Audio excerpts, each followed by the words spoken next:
Hello and नमस्कार। मैं हूँ vastu expert and astrologer doctor Vaishali Gupta.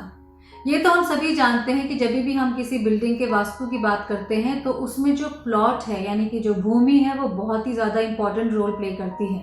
चाहे आप कोई रेजिडेंशियल प्लॉट लेना चाहें या फिर कोई इंडस्ट्रियल प्लॉट लेना चाहें या कमर्शियल प्लॉट लेना चाहें, अगर प्लॉट लेवल पे आपका वास्तु गलत होगा तो लाजमी सी बात है कि उस पर बनने वाली बिल्डिंग का वास्तु भी प्रॉपरली करेक्ट नहीं हो पाएगा। अपने आज के इस वीडियो में मैं आपको बताऊंगी कि प्लॉट्स लेते समय आपको किन चीज़ों का ध्यान रखना चाहिए।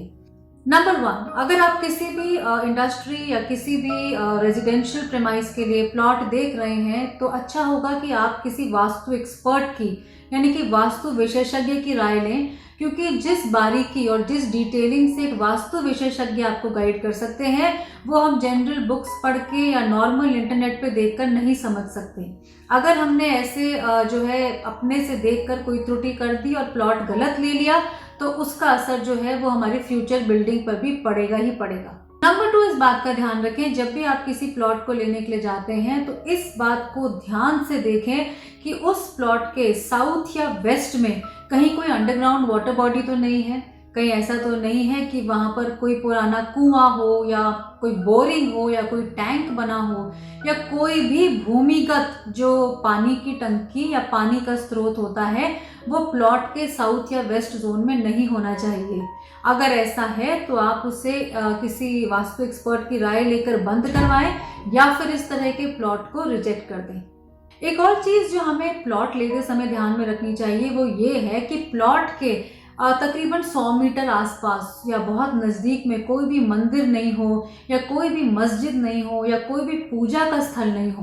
वैसे तो हम मंदिर, मस्जिद, पूजा के स्थल को अच्छा मानते हैं, लेकिन जब हम प्लॉट लेते हैं उसके बहुत नज़दीक में जो है वो कोई पूजा का स्थल ना हो तो उसको वास्तु के अनुसार अच्छा माना जाता है। किसी भी प्लॉट को लेते समय प्लॉट की सराउंडिंग्स तो बहुत इंपॉर्टेंट होती है।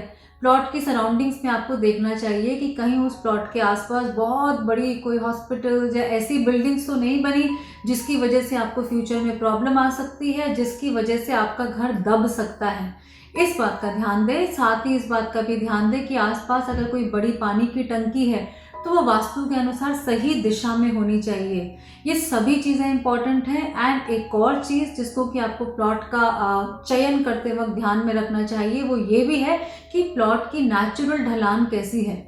हम ये प्रेफर करते हैं कि किसी भी प्लॉट का जो स्लोप है या ढलान है वो साउथ वेस्ट से नॉर्थ ईस्ट की तरफ ढलान में जानी चाहिए, लेकिन अगर ऐसा नहीं है तो आपको उसे भूमि की छटाई करके क्रिएट करना चाहिए। तो ढलान जो है प्लॉट की वो भी बहुत ज़्यादा इंपॉर्टेंस रखती है। साथ ही साथ जो आसपास का वातावरण है यानी कि सराउंडिंग्स हैं प्लॉट के, उस पर भी जो है वो एक बारीकी से नज़र डालनी चाहिए।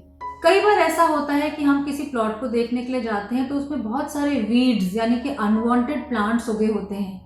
इस बात का ध्यान रखें कि अगर किसी प्लॉट में बहुत ज़्यादा कांटेदार वृक्ष हैं या पौधे हैं या दूध देने वाले पौधे हैं तो उस तरह के प्लॉट को लेना अच्छा नहीं माना जाता, क्योंकि उसमें ऑलरेडी जो नेचुरल एनर्जीज हैं वो लो होती हैं। या तो उसको अच्छे से उसकी छटाई करा के उनको कट ऑफ करवा करके तब उस प्लॉट को आप यूज़ करें। एक और चीज़ जो कि मैं बताना चाहूँगी वो प्लॉट की भूमि भी बहुत इंपॉर्टेंट है। सॉइल किस टाइप की है, वो पीली भूमि है, काली भूमि है, लाल रंग की भूमि है, सॉइल का कलर क्या है वो डिसाइड करता है कि वो सॉइल आपके लिए किस तरह के रिजल्ट्स लेकर आएगी। तो जो सॉइल है उसका भी इम्पोर्टेंस बहुत होता है और उसका ध्यान देना बहुत ज़रूरी होता है। और कोई भी अच्छे वास्तु विशेषज्ञ जो हैं वो सॉइल टेस्टिंग करके आपको बता सकते हैं, पिट टेस्ट करके बता सकते हैं कि उस प्लॉट की भूमि जो है वो पॉजिटिव है या नेगेटिव है और उस भूमि की एनर्जी कैसी है। अगर आप कोई कॉर्नर का प्लॉट लेने जा रहे हैं तो इस बात का ध्यान रखें कि वो कॉर्नर जो है वास्तु के अनुसार सही डायरेक्शंस का होना चाहिए।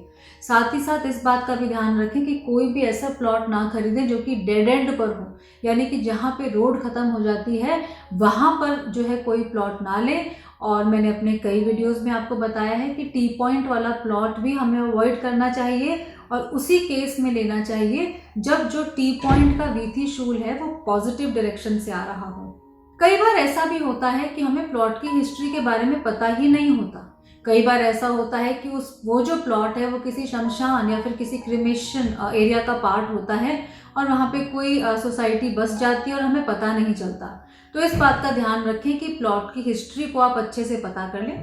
दूसरी चीज़, अगर आपके प्लॉट के बहुत नज़दीक में अगर कोई सेमेटरी है या फिर कोई शमशान स्थल है तो उस बात का भी ध्यान रखें, क्योंकि उसका नेगेटिव इम्पैक्ट जो है वो हमारे प्लॉट की पॉजिटिव एनर्जीज पे पड़ेगा अगर वो प्लॉट की जो है वो नियर अबाउट विसिनिटी में है, यानी कि बहुत नज़दीकी में अगर है। तो इस बात का भी जो ध्यान है वो प्लॉट का चयन करते वक्त ज़रूर रखें।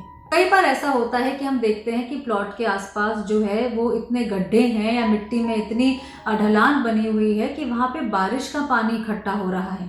ऐसे प्लॉट को लेना भी अवॉइड करें। साथ ही साथ अगर आप एक बड़ा इंडस्ट्रियल प्लॉट ले रहे हैं और आप देख रहे हैं कि वहाँ पे बारिश के दिनों में साउथ या वेस्ट में पानी इकट्ठा हो जाता है, वो प्लॉट लेना भी जो है वो वास्तु के अनुसार अच्छा नहीं माना जाता, क्योंकि वो फाइनेंशियल लॉसेज लेकर आ सकता है।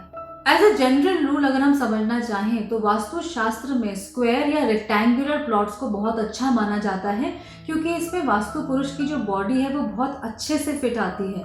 अगर आपका जो प्लॉट है वो स्क्वायर नहीं है और रेक्टेंगुलर है तो उसका प्रोपोर्शन किसी भी हालत में 1:3 से ज़्यादा नहीं होना चाहिए, वरना वो चंद्रभेदी या सूर्यभेदी प्लॉट हो जाता है और उसकी एनर्जीज जो है वो डिस्टर्ब हो जाती हैं।